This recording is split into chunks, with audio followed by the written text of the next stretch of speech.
Hello, today we're going to prove the basis representation theorem from number theory, but first I want to give a little bit of motivation. This is a theorem that's may seem obvious because we take it for granted, but it's harder to prove than you might think. For example, if we have the number 3,728, we can write that as 8 times 10 to the power of 0, which is 8, plus 2 times 10 to the power of 1, which is 20, plus 7 times 10 to the power of 2, which is 700, plus 3 times 10 to the power of 3, which is 3,000.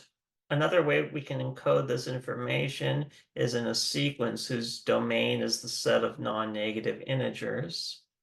And so A0, A1, etc. Okay. Where here our A0 is going to be 8, our A1 is going to be 2, our A2 is going to be 7, and our A3 is going to be 3. And then after that, you just have 0, 0, 0, etc. It goes on forever 0. And in fact, if you want to, we could add, like the 0 would correspond to plus 0 times 10 to the power of 4, plus 0 times 10 to the power of 5, etc. And we would get an infinite sum here. However, all these terms just become 0, so they vanish. So the infinite sum would just converge to this part. And so what does our sum become? Okay, so for example, if I is 0, you get A0 times 10 to the power of 0. In other words, 8 times 10 to the power of 0. If I is 1, you get A1 times 10 to the power of 1. Okay, A1 is 2, so you get 2 times 10 to the power of 1, etc. And again, if it bothers you that this is an infinite sum, you can just pretend that it's a finite sum, but just ignore all the terms that are 0 at the end.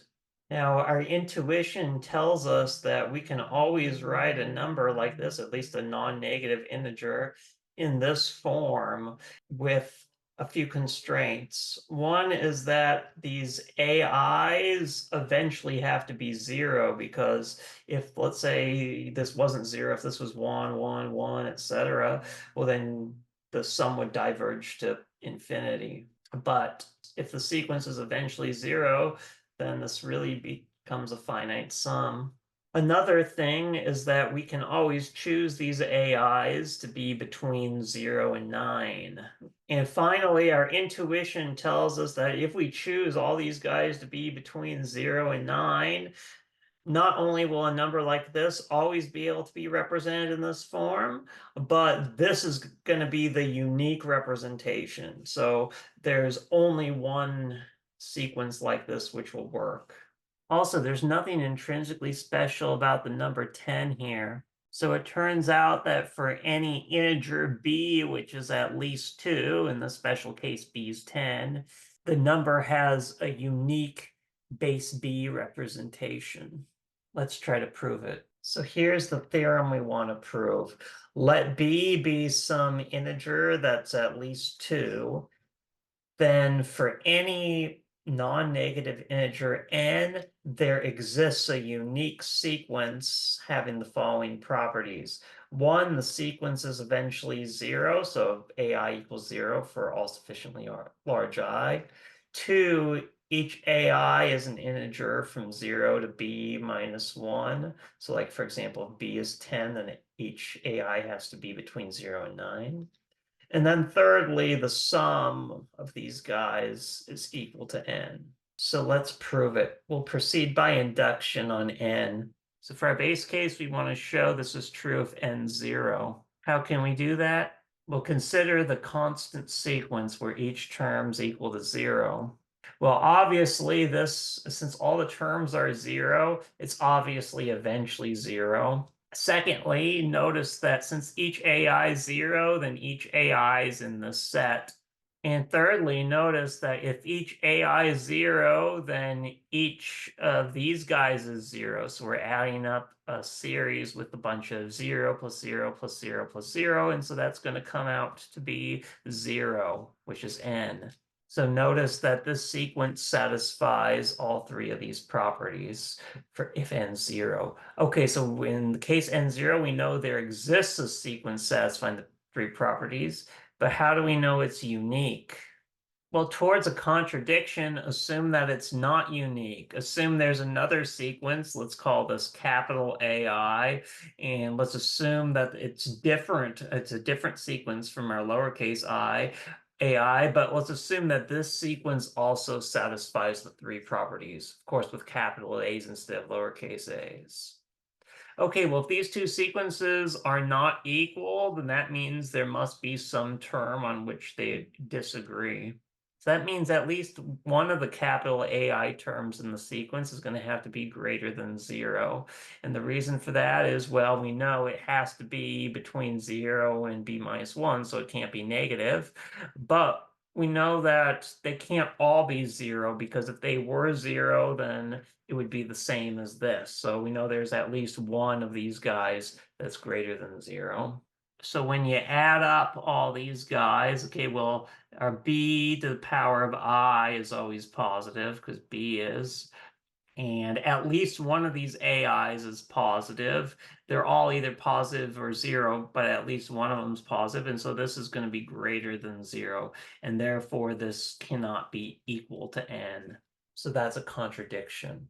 And so that's the base case. If n is 0, then n has a unique base B representation. Now our inductive step.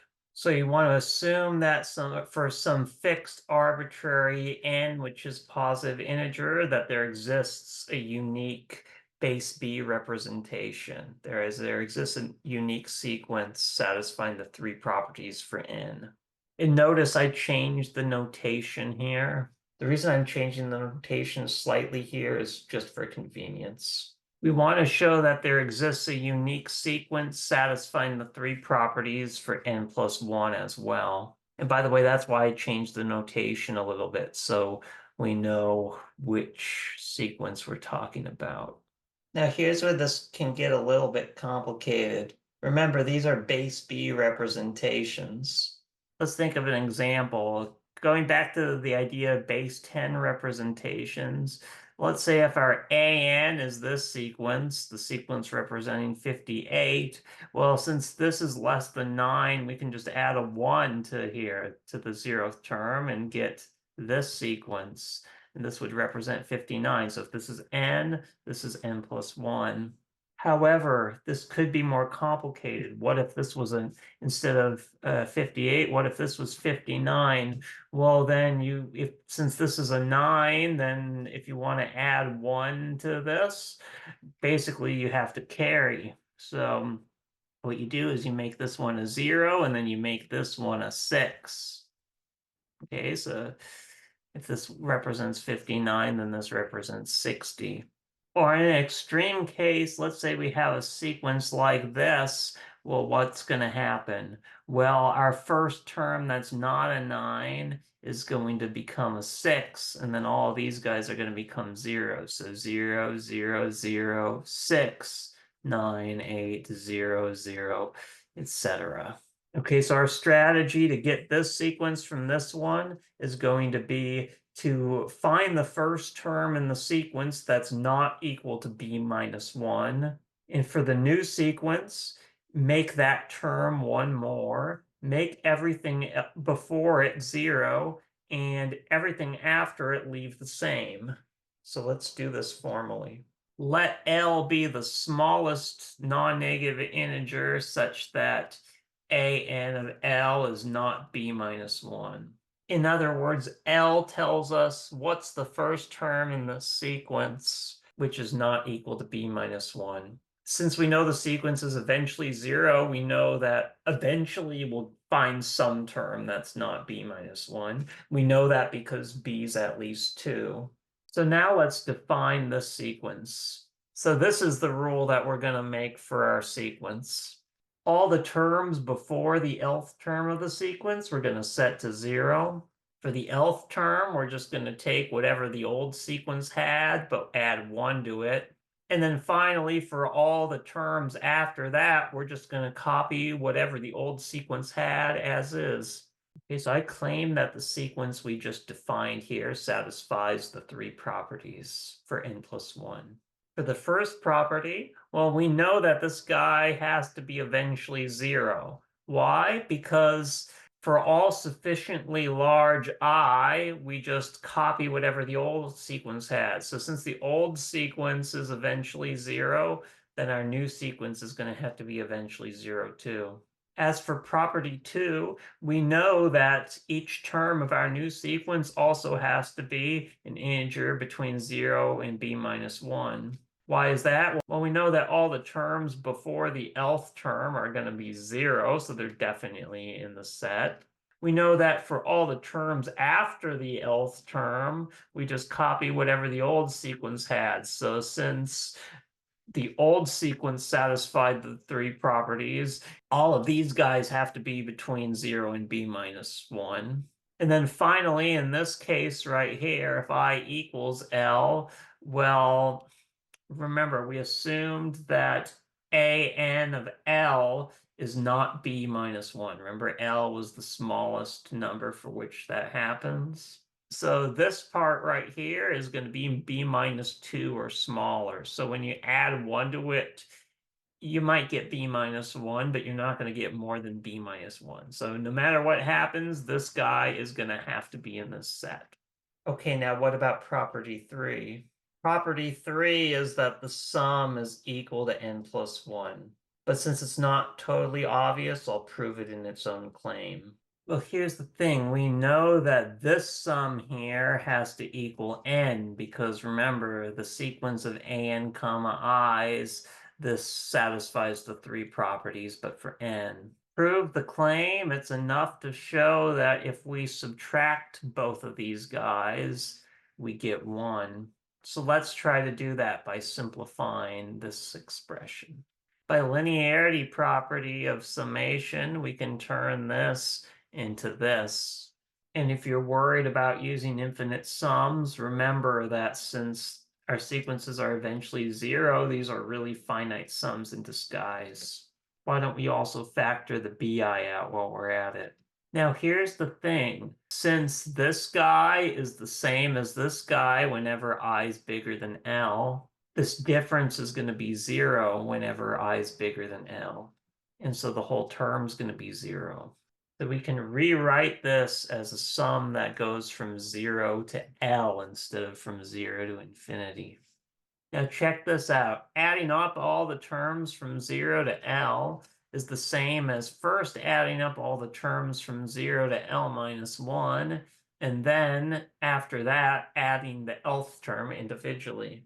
Now notice it is possible that L could be 0, in which case you'd have a sum from 0 to -1.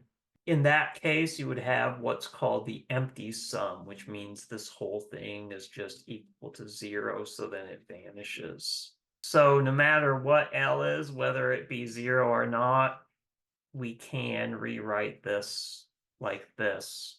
But now we can simplify this even more. If I is between 0 and L minus 1, then what are these guys? These guys are going to be 0 because remember when we defined our sequence, we defined it to be 0 if I is less than L, right? And what about these an comma i's? Well, each of these guys is going to be b minus 1. Why? Because remember, when we defined L, what was L? L was the smallest non-negative integer for which the sequence is not equal to b minus 1. So if I is less than L, then that means it is b minus 1. All right, now what about this part here? We can simplify this too, because remember the nth term of our sequence for n plus 1, we defined it to be just 1 more than whatever this guy was. So this guy is a of n comma L plus 1. Okay, so when you subtract this guy and this guy, you just get 1. Okay, so this part right inside here simplifies to 1 minus b. And this part right here just simplifies to a 1. So 1 times b to the power of L is just b to the power of L. If we distribute, this becomes b to the power of I minus b to the power of I plus 1. And this sum right here, since each term we're subtracting two things, and the only difference is one of them has an I plus 1 where the other has an I, this is what's called a telescoping sum. So our sum ends up simplifying to just b to the power of 0 minus b to the power of L minus 1 plus 1. But look, this part cancels with this part. And then b to the power of 0 is just equal to 1, obviously, because anything with power of 0 is 1. So this is true. So therefore, we've proven the claim.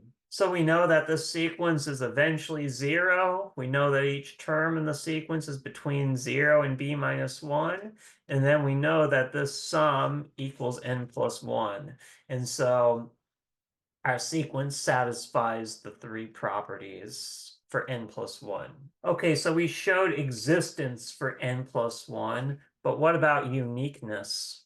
So let's prove this in a claim. I claim that this sequence we defined earlier is the only sequence satisfying the three properties.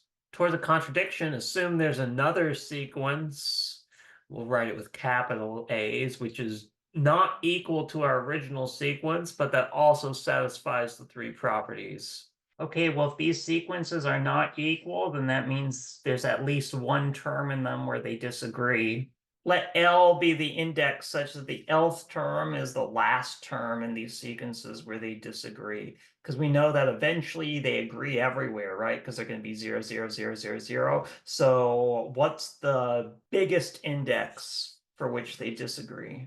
Okay, well, if these two numbers are not equal, then one of them has to be bigger than the other. Without loss of generality, assume this guy's the bigger one. Without loss of generality is just a fancy way of saying that there's two cases to consider. So either this one's bigger or this one's bigger, but both cases are going to be proven almost exactly the same way. So we're going to be lazy and just prove one of the cases. Okay? Now, here's the thing. We know that when we subtract these two sums, we have to get 0. Why is that? Because these two sums are both equal, because they both equal n plus 1, since both of our sequences have to satisfy the three properties. So when you subtract them, you should get 0. And by the properties of summation, we can write this as one sum. Okay, now check this out. We can rewrite this guy by replacing the infinity with an L. And why is that? It's because if I is bigger than L, this thing I've circled here is going to turn to 0. And the reason for that is, remember, L is the biggest number for which our sequences disagree. So if I is bigger than L, that means this guy equals this guy. And so then the whole expression turns into 0.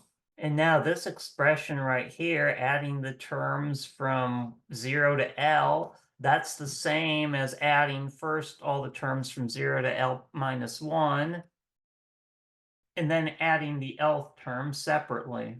And again, if you're worried about the case when this is the sum from 0 to -1, well, in that case, this would be the empty sum, so this part would just vanish.